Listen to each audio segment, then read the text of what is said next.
Hello friends, स्वागत है आपका मेरे चैनल परिचय टेक पे। तो कैसे आप सभी लोग, उम्मीद करता हूँ बहुत अच्छे होंगे। तो यार क्या बताऊँ, आज हम जो है बात करने जा रहे हैं आपको सीजीएल 2019 का जो आपका टायर 2 का स्कैम हुआ है। हाँ जी, ये एक तरीके से एक स्कैम ही तो है, और क्या है आप बताएं। आपको ये फेमस पिक्चर्स याद तो होगा, है ना। ये जब हम 2017 यानी कि सीजीएल का जो आपको स्कैम हुआ था, ये उसके पिक्चर्स हैं। और जब सीजो कॉम्प्लेक्स पे जो प्रोटेस्ट हुआ था, जो कि आपको 1 मंथ से भी ज़्यादा चला था, उसके पिक्चर्स हैं। तो क्या हुआ फायदा, है ना। और उसका परिणाम हम सभी देख रहे हैं कि आपको एसएससी का कोई भी एग्जाम्स देख लो, आपको चाहे वो आपको सीपीओ का हो, चाहे आपको वो एमटीएस का हो, चाहे आपको सीएचएसएल का हो, चाहे आपका वो सीजीएल का हो, कोई भी एग्जामिनेशन हो, कोई भी ग्लिच फ्री नहीं होता है, कोई भी आपको जो है स्कैम फ्री नहीं होता है। ऐसा कुछ कोई भी एग्जाम्स नहीं होता है जहाँ पे जो चीटर्स हैं, जो आपको पेपर लीक करने वाले लोग हैं, वो सिलेक्ट नहीं हो जाते हैं। ऐसा कोई भी एग्जाम्स नहीं है जहाँ पे आपको ये लोग जो है किसी न किसी तरीके से जो है ये कामयाबी ले लेते हैं। और जो मेहनती बच्चे हैं उनको कामयाबी कभी नहीं मिल पाता है, और वो हमेशा के लिए स्ट्रगल ही करते रहते हैं। ये कोई न्यू स्टोरी नहीं है ना। अभी हाल ही में आप सभी लोगों ने देखा कि आपको सीजीएल 2019 का जो है आपको टायर 2 का जो रिजल्ट आया, आप देख सकेंगे कि उसमें जो आपको नॉर्मलाइजेशन हुआ था, मतलब कुछ डेट का जो है बच्चों का नॉर्मलाइजेशन में इतने ज्यादा मार्क्स बढ़ा दिए गए कि उनका कम स्कोर होने के बावजूद सिलेक्शन हो गया, और कुछ शिफ्ट में बच्चों का नॉर्मलाइजेशन के नाम पे सिर्फ मजाक हुआ है। तो इसी बात पे मुझे एक शेर याद आता है कि ये क्या कल का नॉर्मलाइजेशन जो एक वरदान था, वो क्या एक आज अभिशाप बन गया है।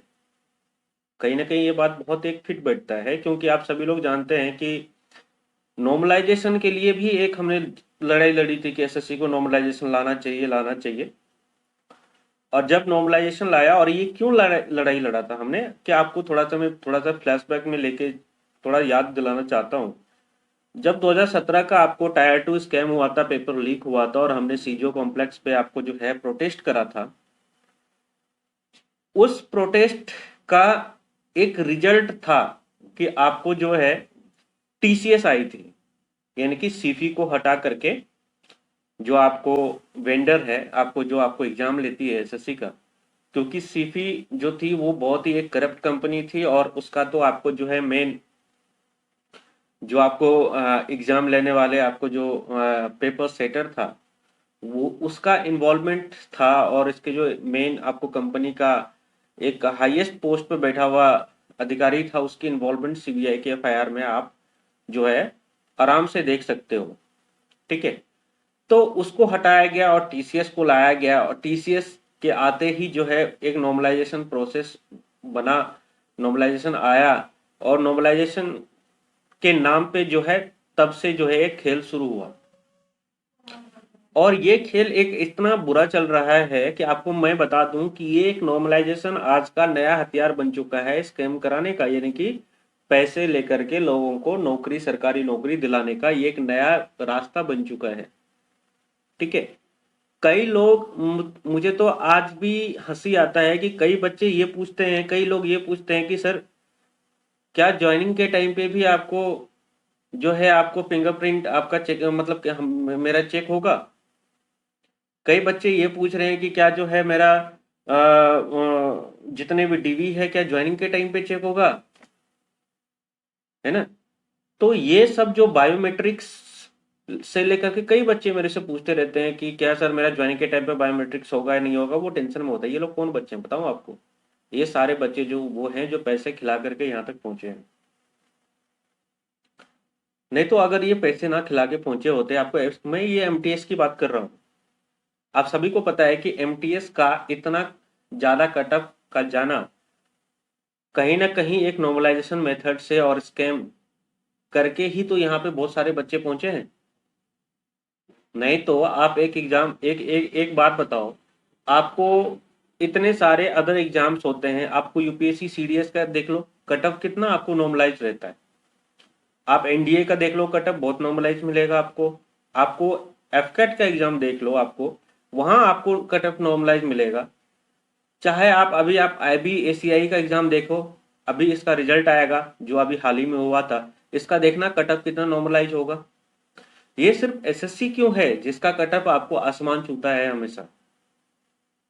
इसलिए छूता है क्योंकि यहाँ पे करप्शन बहुत ज्यादा है, और इस पे आपको ठीक ढंग से आज तक किसी ने नहीं सोचा, ना तो सरकार ने सोचा है, नहीं कमीशन ने, और कमीशन तो राम भरोसे चल ही रहा है। मैं इतना अपसेट था कि आपने देखा होगा, मैं 2 से 3 दिनों से मैंने एक भी वीडियो नहीं डाला है। कई बच्चे पूछ रहे थे कि मैसेज करके कि सर आप वीडियो क्यों नहीं बना रहे हो, वीडियो डालो एक। क्या डालता मैं, क्योंकि कुछ बात करने के लिए है ही नहीं। आपको पता है कि इतनी स्ट्रगल 2016-17 में हमने इतना बड़ा प्रोटेस्ट करा, उसका क्या नतीजा रहा? नतीजा कुछ भी नहीं रहा।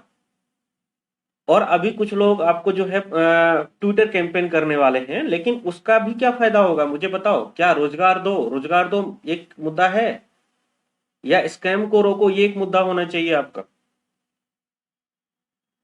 मैं ये नहीं कह रहा हूं कि मैं किसी का विरोध कर रहा हूं, जिसको भी ट्विटर में कैंपेन में भाग लेना है वो भाग ले, ठीक है।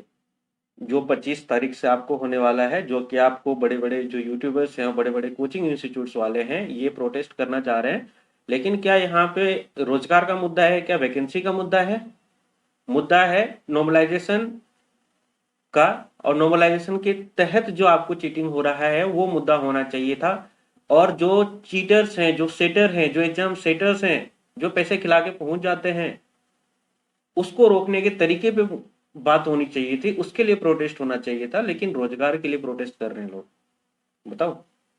ये एक सिचुएशन, एक ये जो अभी चल रहा है ना, इसको मोड़ के एक अलग पॉलिटिकल लेवल पे लेके जा रहे हैं, और इससे भी कुछ नहीं होगा। मैं आपको बता दूं, इससे कुछ नहीं होने वाला। MTS में आपको पता है, MTS एक इतना छोटा सा एग्जाम है आपको SSC का, कि MTS में आज तक वेटिंग लिस्ट नहीं हो पाया, और ना ही इसके लिए कोई आपको सीरियस वे में किसी ने डिमांड करा, और नहीं इसके लिए कोई प्रोटेस्ट हुआ, जबकि होना चाहिए था ना। क्यों नहीं होना हुआ आज तक? आपको मैं ये बता दूं कि आपको सबको पता है कि जो लो लेवल की एग्जामिनेशन होते हैं लाइक MTS, उसमें कई सारे आपको जो आपको जॉब ज्वाइन करने के बाद भी छोड़ देते हैं, कुछ ज्वाइन ही नहीं करते, डिग्री देने के बाद भी ज्वाइनिंग नहीं करते, लेकिन इसके लिए जो है वेटिंग लिस्ट होना चाहिए। तो ये सब चीजों के लिए आज तक कोई कभी प्रोटेस्ट नहीं हुआ। तो ये सब डिमांड में होनी चाहिए, ठीक है। और ये सोचना चाहिए कि जो 2017 के CGL के स्कैम के बाद जो एक बहुत बड़ा प्रोटेस्ट हुआ था, और जो जो के आपको केस जो है आपको सुप्रीम कोर्ट, माननीय सुप्रीम कोर्ट में केस चला गया था, और सुप्रीम कोर्ट ने एक दिशा निर्देश जारी करा था आपको सेंट्रल गवर्नमेंट को कि आप एक कमेटी बनाइए। तो उस कमेटी का क्या हुआ? जो कि कमेटी का ये रिकमेंडेशन था कि जो ऑनलाइन एग्जामिनेशन को लेकर के रिकमेंडेशन भी आया था, तो उस चीज का प्रोसेस का क्या हुआ? इसके बारे में आज के डेट में कोई बात नहीं कर रहा। क्योंकि जब तक आप UPSC के काम करने को तरीके को देखिए, SSC ही में क्यों चीटिंग हो रहा है, UPSC में क्यों नहीं होता है? UPSC भी तो एक संस्थान है। तो बहुत सारे बच्चे पूछ रहे थे सर वीडियो बनाओ वीडियो बनाओ। मेरा मूड बहुत ज्यादा खराब था, मेरा मूड इतना खराब था कि मैं इस पे बात करने को मन नहीं कर रहा था। क्योंकि क्या करता, क्योंकि कई लोग आप पता है इस चीज को अलग अलग रूप दे रहे हैं, अलग अलग रंग दे रहे हैं, अलग अलग तरीके से मोड़ने की कोशिश कर रहे हैं, जो कि ये सच नहीं है। बस सच यही है कि नॉर्मलाइजेशन के नाम पे एक नया दौर है चीटिंग का। नॉर्मलाइजेशन के नाम पे किसी का नाम मार्क्स जो है बहुत ज्यादा बढ़ा दिया जाता है। पेपर सेटर्स अपनी सेटिंग करवा के पेपर में पास हो जाते हैं, अच्छे नंबर्स ले आते हैं पैसे खिला करके। इन चीजों को रोकने का कोई भी फुल प्रूफ प्लान नहीं है, ना तो SSC के पास है, ना ही गवर्नमेंट के पास है। किसी के पास कोई फुल प्रूफ प्लान नहीं है इसका। तो ऐसे में बात ये आता है कि बच्चे को क्या करना चाहिए। तो आपको पता है कि देखो, अब 25 तारीख वाले कैंपेन में मैं आप में से किसी को भी नहीं रोकूंगा। सभी आपका जिनका भी मन हो पार्टिसिपेट करें और अपनी डिमांड्स को रखें। लेकिन याद रखिएगा, आपका डिमांड रोजगार नहीं होना चाहिए, क्योंकि रोजगार आपको कहीं ना कहीं बहुत सारी वैकेंसीज, आप अगर आप देखोगे, एक बार बैठोगे एनालिसिस करने के लिए, तो आपको बहुत सारी वैकेंसीज आई हैं, बहुत सारी। आप रेलवे में देख लो, RRB NTPC देख लो, ग्रुप D देख लो, 2016 से ही आ रही है आपको। CGL है, MTS है, आपको CHSL है। हाँ, थोड़ी बहुत SSC की थोड़ी बहुत कम हुई है वैकेंसी, लेकिन दूसरे डिपार्टमेंट में आपको बहुत भर भर के वैकेंसी भी आई है। तो मुद्दा ये होना चाहिए, देखिए वैकेंसी तो आपको हर एक साल वेरी करता है, किसी साल कम आता है, किसी साल ज्यादा आता है, लेकिन मुद्दा होना चाहिए कि चीटिंग को रोकने का, कैसे जो है चीटिंग रोका जाए।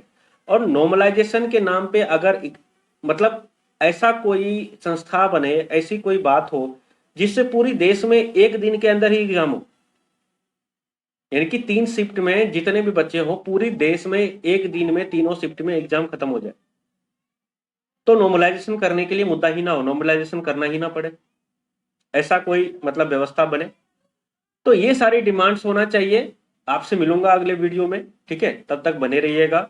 एंड अपसेट तो हूं ही, तो इसके लिए जो है आप सभी लोग एक प्रयास कीजिए, 25 तारीख वाले कैंपेन में पार्टिसिपेट कीजिए और जो है अपनी डिमांड को रखिएगा, ठीक है। तो thank you so much, all the best, take care, bye bye.